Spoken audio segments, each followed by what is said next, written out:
Mummy શું કરો છો?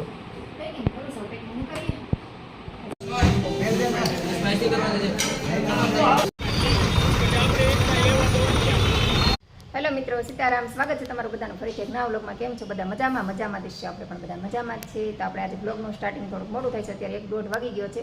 તો જમી કામે નવરા થઈ ગયા છે. અને આ જો વાદળા છે ને હજી બહુ છે. તડકો ઘડીક નીકળે છે ને ઘડીક વાદળા છે. અને આપણે જો અહીં કપડાં હુકવા હજી કપડાં સુકાણા નથી. ધાર્મિકભાઈ અમારા તૈયાર થાય નાવા ગયો છે. કે બહુ ગરમી, આમ ગરમી બહુ છે. વાદળા છે ને તો ગરમી બહુ છે. અને આપણે જમી કામે નવરા થઈ ગયા. વાસણ કુટું કામ બાકી રહી ગયા છે. અને આપણે જો કેરીનો રસ કાઢ્યો છે. જો કેરી બધી એક સાથે પાકી ગઈ ને તમે છે ને રસ કાઢીને આપણે છે ને મૂકી દઈએ. અને આ કેરી હજી સુધારવાની છે. તો ચાલો ફટાફટ આપણે રસ કાઢવાનો બાકી છે. ખાલી એમને મળી છાલ ઉખાડેલી છે, રસ કાઢવાનું બાકી છે. તો રસ કાઢી નાખી.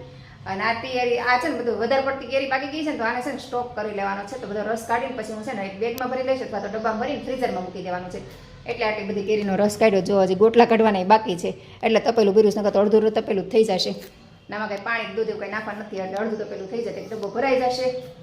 તો ચાલો આપણે પહેલાં ફટાફટ બધું કામ પતાવી દઈએ. ઓમ ને મેહુલ ભાઈ બહાર ગયા છે. ઓમભાઈ હેર કટિંગ કરાવવા ગયા છે. અને કામ આજ તો બધું થઈ ગયું, ખાલી વાસણ ઢોકવાનું બાકી રહી ગયા છે. ને આપણે થોડીક તૈયારી કરીએ છીએ. આમ જો વેરણ શેરણ મારું છે બધું, થોડુંક પેકિંગનું કામ ચાલે છે. તો ચાલો બધું પેકિંગનું કામ ને કેરી રસનું કામ ને બધું પતાવી દઈએ. અમારા ઓમભાઈ આવી ગયા લાગે છે. ક્યારનો ગયો તો હેર કટિંગ કરાવવા. ચાલો ગેટ ખોલી દઈએ પહેલાં તો એને. જો હેર કટિંગ કરાવીને આવી ગયા છે. કામ બધું પતી ગયું? ઓકે, સારું. ચાલો હવે નહીં આવી જાય ને અમારું કામ પતાવી દઉં. તો અત્યારે આપણે બધું કામ કાજ કરી નવરે થઈ ગયા. વાસણ બધું ઉટકી નાખ્યું ને અહીંયા જો બધું ધોઈને સરસ મજાનું કમ્પ્લીટ કરી નાખ્યું. અને કપડાં હજી સુકાણા નથી વરસાદના હિસાબે. અને હવે આપણે પેકિંગનું કામ કરી નાખીએ. પેકિંગનું કામ અડધું પડધું થઈ ગયું છે. તો જો અડધો સામાન ભરાઈ ગયો છે. અને મારું સુટકેસ પર્સ બધું તૈયાર થઈ ગયું છે. અને મારા ઓમભાઈ સુઈ ગયા મારે પેકિંગ કરવાની જગ્યાએ. મમ્મી શું કરો છો?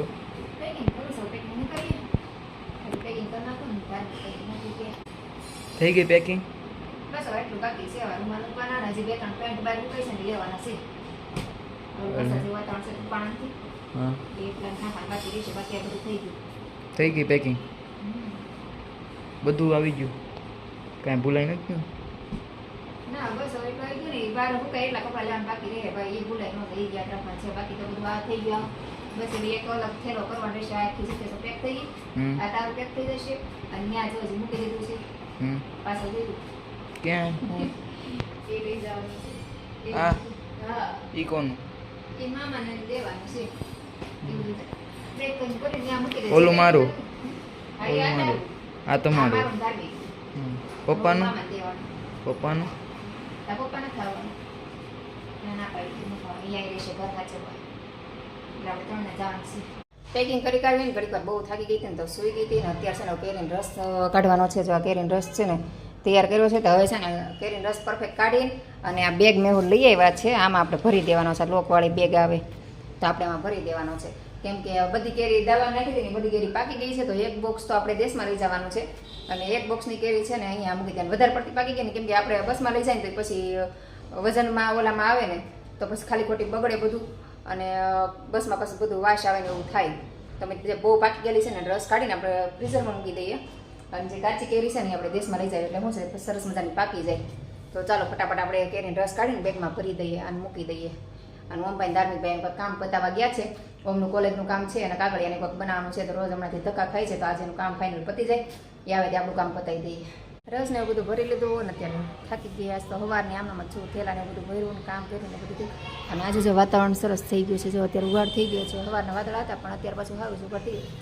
અને બહુ ગરમી છે. બફારો એટલો છે ને. સવારમાં થોડો ખારું હતું, અત્યારે પાછો બફારો થાય છે. તો ચાલો ઘડીક વાર આપણે હિસકા ખાશમાં. ઓમભાઈ ધાર્મિક જે આવ્યા નથી. અને સાંજે છે ને જમવા નથી બનાવવા. આજે છે ને ડાયરેક્ટ જમી આવું છે. કેમ કે કાલે આપણે ધાર્મિકભાઈને જમવા બહાર લઈ જવાના હતા પણ કાલે મેળ ન આવ્યો. મેં બોલ કે આજે જમી આવી બહાર. તો ચાલો હમણાં ફટાફટ આપણે તૈયાર થઈ જાય ને પછી તૈયાર થઈને જમી આવવાનું છે. અને ઓમભાઈને ત્યાં જમવા આવું નથી કે મારે નથી જમવું કેમ કે અહીંયા દોસ્તાર આવી ગયો છે. તો એને મેં ફોન કર્યો હતો કે મારે નથી આવું, એને કાલીપુરીને એવું બધું ખાધું છે. તો હું ધાર્મિક મેહુલ 3 જમવા જવાના છે. તો ચાલો ફટાફટ આપણે ધાર્મિક આવે ને ત્યાં રેડી થઈ જાય ને પછી જમી આવીએ. અને જમી કાઢીને પછી બસમાં બેસવાનું છે. તો ચાલો આપણે અત્યારે ફટાફટ તૈયાર થઈ જાય આવે ને ત્યાં. કપડાં હંકેલ નાખ્યા, કચરો વાળ નાખ્યો ને અત્યારે વાગી ગયા 6 ને અમારા ધાર્મિકભાઈની વાત જોઉં છું. ધાર્મિકભાઈ આવ્યા નથી અને વાતાવરણ જો અત્યારે કેવું છે, વાદળા છે, વરસાદ આવશે એમ લાગે છે, બહુ વાદળા દેખાય છે, એમ થાય છે વરસાદ આવશે, પણ વરસાદ આવતો નથી, વાદળા રહે છે બે ત્રણ દિવસ, પણ વરસાદ નથી આવતો. અને ગરમી નથી થતી, અમારાથી જો કે નથી થતી, આમ નીચે બધા ગરમી થતી હશે, પણ અહીંયામાં છે ને ફૂલ ઠંડો પવન આવે, કેમ કે આ બધું ખુલ્લું રહ્યું ને મારે, તો જો આ બધું ખુલ્લું છે તો મારે મસ્ત મજાનો ઠંડો પવન આવે ને અહીંયા આવીને બેઠા રહીએ. અને ઓલું કવર તૂટી જાય જમો બેગ કવર હતું ઓલું. ચાલો અત્યારે અમે રેડી થઈ ગયા છે ને અત્યારે અમે જઈએ છીએ અને અમારા ધાર્મિકભાઈ ને મેહુલભાઈ તૈયાર થઈ ગયા છે. તો ચાલો હવે આપણે નીકળીએ છીએ. કેમ નગભાઈ? વરસાદ આવે છે અત્યારે, દેખાતું નથી પણ આવે છે વરસાદ. આપણે પુલ નીચે ગાડી હાલે છે એટલે ચાલુ થઈ ગયો છે વરસાદ. જો રોડ પલ્લી ગયો એટલો વરસાદ આવે છે, ઝરખર ઝરખર આવે છે.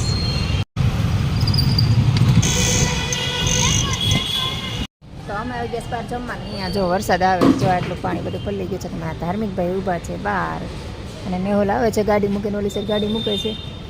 અત્યારે સુરતમાં ઝરપટ ઝરપટ વરસાદ શરૂ થઈ ગયો, જો આટલું પલ્લી ગયો, આવો વરસાદ આવે છે. જો તો આપણે પહોંચી ગયા જમવા.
જમીને બહાર આવ્યા ત્યાં વરસાદ પણ થઈ ગયો. જો બધું હુકાય હોત અને ગયું ઘડીકમાં. હું ભાઈ જમવાની મજા આવી જઈ. હા, ધાર્મિકભાઈ બહાર જમવાનું એટલે મજા આવે, મેહુલ પણ આવે જ. જો તો ચાલો હવે આપણે જઈશું ઘરે. તમે ભાઈ કઈ કઈ જવું છે ઘરે? કઈ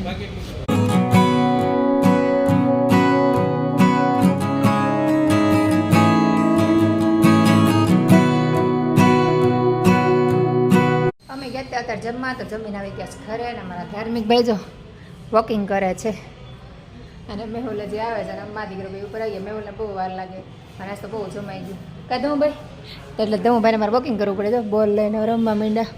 અને અત્યારે આપણે જવાનું છે દેશમાં, તો જે થેલાને બધું તૈયાર થઈ ગયું છે. તો ચાલો આપણે બધા ઓમને બધા તૈયાર થઈ ગયા છે, બધા નીકળી ગયા છે. તો ચાલો હવે આપણે નીકળીએ. તો ક્યાં જવાનું છે પછી તમને કહીશ, આપણે બધાની સરપ્રાઈઝ આપવાની છે. તો વિડીયોમાં આગળ સુધી બન્યા રહેજો.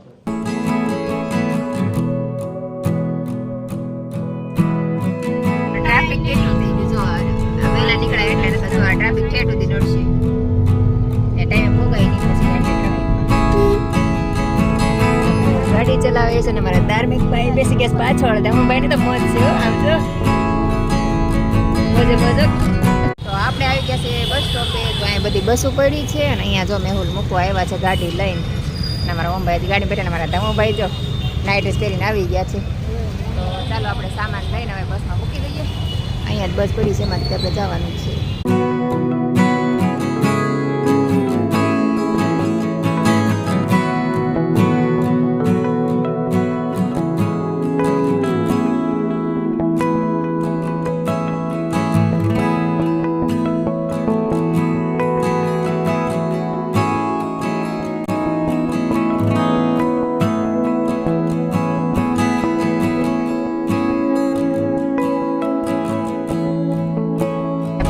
બસમાં પણ ગરમી થાય છે કા?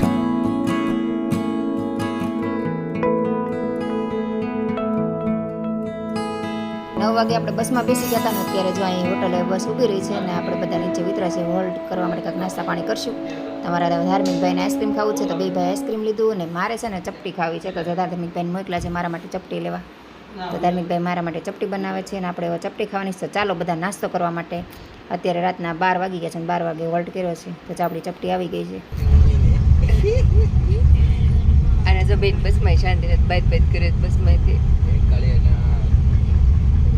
નાસ્તા પાણી કરીને આપણે બેસી ગયા છે ફરીથી બસમાં. તો બસ આજનો દિવસ આપણો આવો રહ્યો. તો આજનો વિડીયો આપણે અહીંયા જ પૂરો કરી દઈશું. તો તમને અમારા બ્લોગ જોવા ગમતા હોય તો મારી ચેનલને લાઈક, શેર અને સબસ્ક્રાઈબ કરવાનું ભૂલતા નહીં. તો ફરીથી મળશું કાલે એક નવા વિડીયો સાથે. જય હિન્દ, જય ભારત, ગુડ નાઇટ, સીતારામ.